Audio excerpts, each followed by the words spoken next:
मैंने आपके बारे में सुना है, अब वही उर्मिला कश्यप है जो वर्षा ऋतु में मुनियों को छत्र छाया देते हैं। आज रात्रि आप मेरी कुटिया में ही विश्राम कीजिए। अरे आप यहाँ हैं?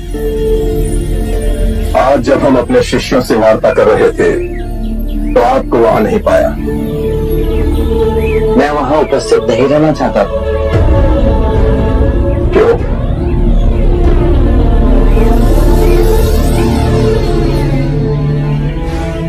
आप अपने शिष्यों को संबोधित कर रहे थे। यदि स्वाभाविक कोई प्रश्न मेरे मन में जागता तो आपके शिष्यों के सामने उसे पूछना आपको दुविधा में डाल सकता था। परंतु यहाँ तो एकांत है। अब हम वार्ता कर सकते हैं। कृपा करें, आप दुख के संबंध में कुछ कह रहे थे। क्या आप ये मानते हैं कि दुख सत्य है? क्या आप ये भी मानते हैं कि दुख के कारण भी है? हाँ, यदि कारण है तो दुख तो रहेगा, और यदि कारण ही समाप्त हो जाए तो दुख भी लुप्त हो जाएगा। जैसे सूर्य के प्रकाश से अंधेरा। आप सुनी सुनाई बातें नहीं कहते, अपने गहन अनुभव के आधार पर कहते हैं। आप धर्म और सिद्धांत की नहीं, देखी हुई बातें कहते हैं। आपने कहा कि मुक्ति का मार्ग है अपने विवेक को जगाना और गूढ़ ध्यान में लिप्त हो जाना, जिससे मनुष्य स्वयं को और इस संसार को भली भांति समझ सकता है। परंतु एक प्रश्न है, ये जो सारी विधियां हैं, रीतियां हैं, पूजा पाठ है, क्या ये सब व्यर्थ है?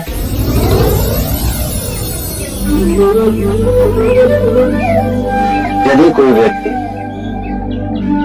इस नदी के दूसरे किनारे पर जाना चाहे तो वो क्या करे?